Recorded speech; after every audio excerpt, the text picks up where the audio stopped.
Today I'll be working on this Carver 42 behind me, which you can't see because it's shrink wrapped and it's snowing.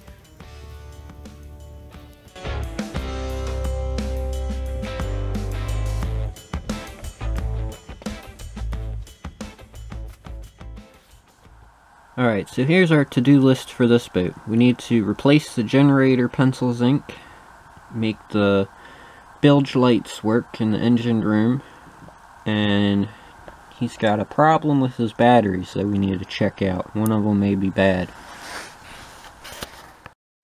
Alright, so I got the generator open here. You can see that round thing right there, that's the heat exchanger. The actual zinc is that brass nut back there. They make it really hard to get to.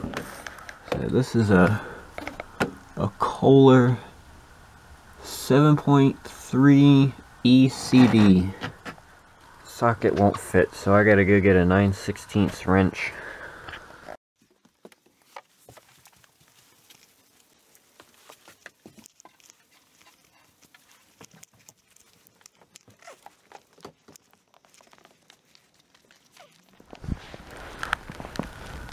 Here's a better view of the boat, I guess. Alright, here's the pencil zinc out. Yeah, it could use replacing. These pencil zincs just unscrew from the brass nut.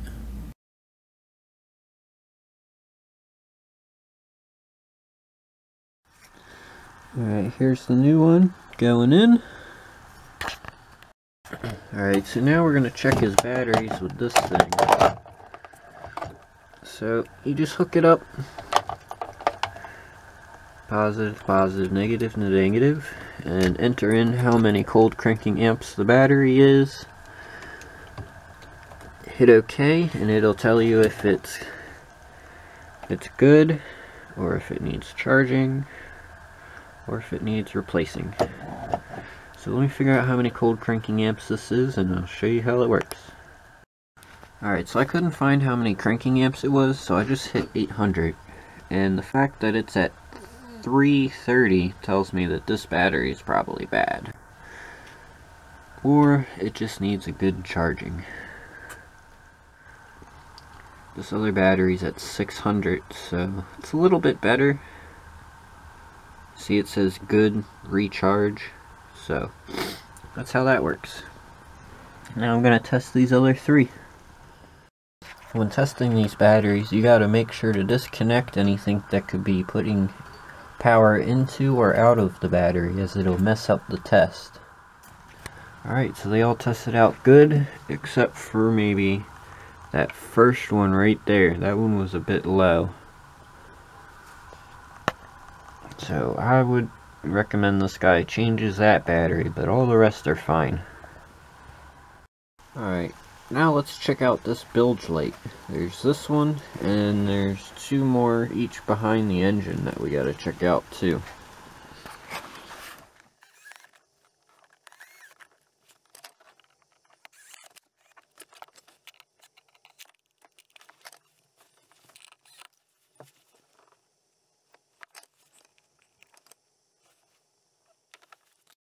Okay, we're going to test and see if we have power going to the actual fixture. So, hooking my test light up here to the negative of the house battery. Alright, with that hooked up, we can poke at the positive wire and see if we have power. So there's the two wires there, the yellow and blue. I'm going to take a guess and say the blue is positive.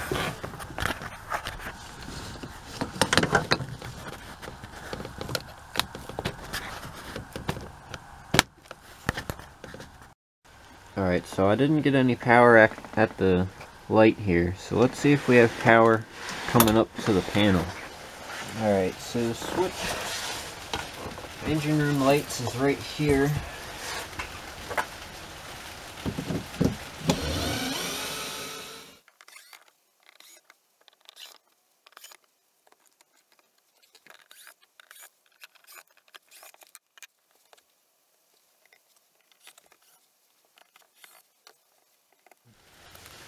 You know, for how expensive they make these boats, you would think that they can make this corner fit.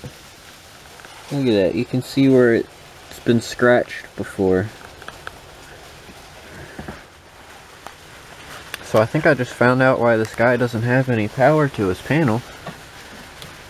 The stud that was holding this wire on just came off right there when I opened this thing up.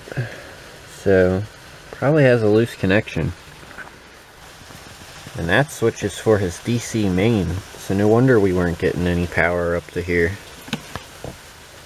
Got tons of power here, just wasn't getting into this box.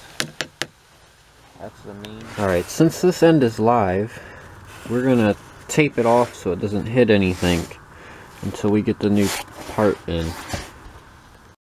And then after I get it taped off, I'm gonna put this all back together. Alright, that pretty much finishes this boat up. I replaced the zinc, figured out why the lights aren't working, and checked his batteries. So, just waiting on parts. Alright, so we got the new circuit breaker in. We're about to replace it. And then we'll check out this guy's bilge lights.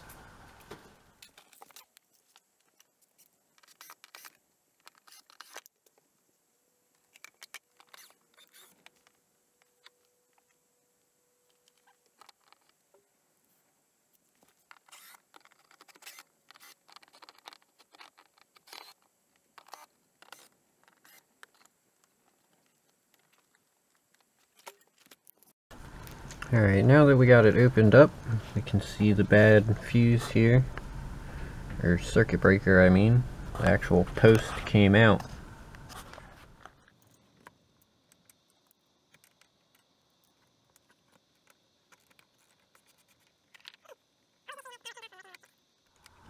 Always make sure you have the power turned off when working with electronic equipment, so you don't accidentally electrocute yourself.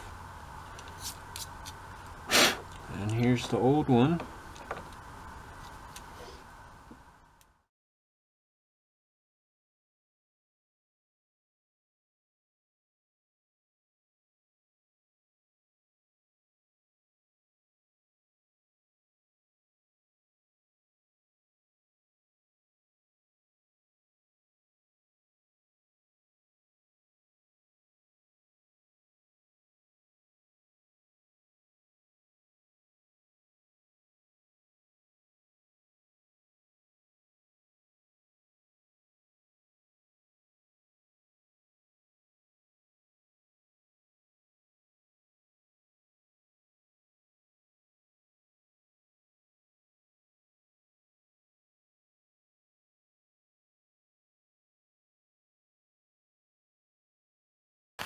Okay, so now that we have power to the panel, we're going to test to see if we have power going through the actual switch for the engine room lights right here.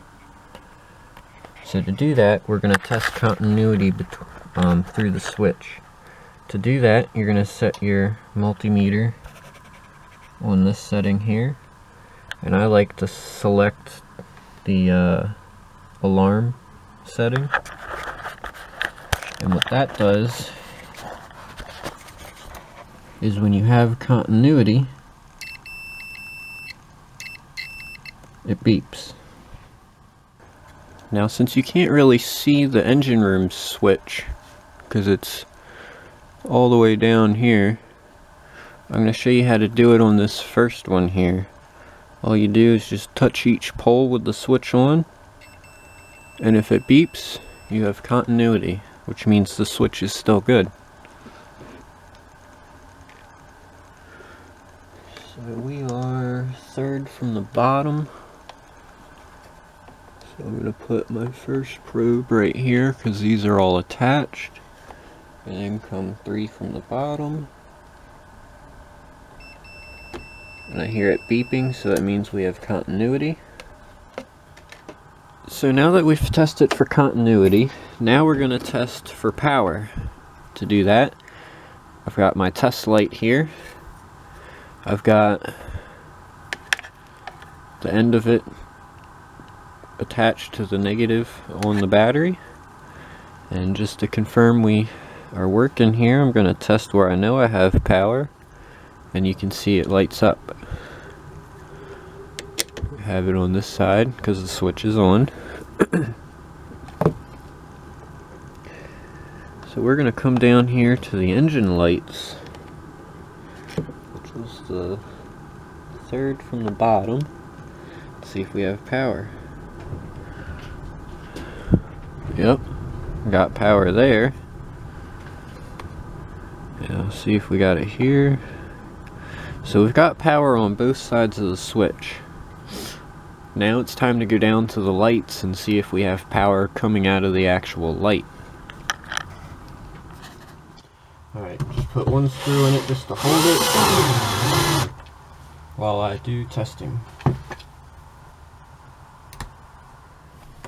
Alright, so we're going to take apart the first light here. Actually, before we even take it apart, I'm going to try and poke at these wires, see if I can get power. Check through these wires here, instead of having to take the whole light apart. Yeah, so we have power there. Well, I tried to not take the light apart.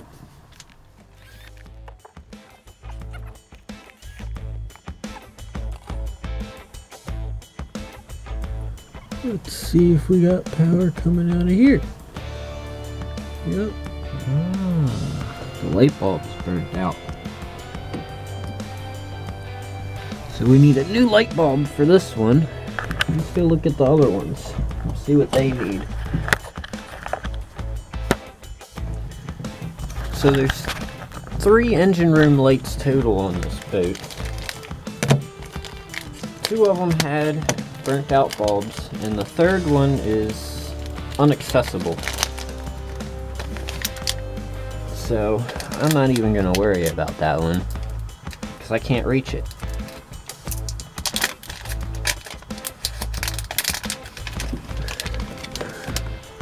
But I got a new LED bulb to put in here, and now it works. The trick with LEDs is they actually matter which way you put them in, unlike the regular incandescent bulbs. You can put them in either way.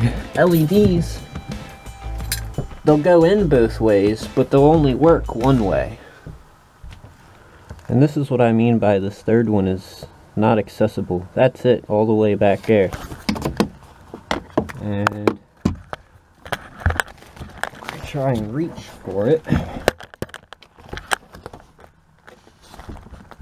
I can't even reach it.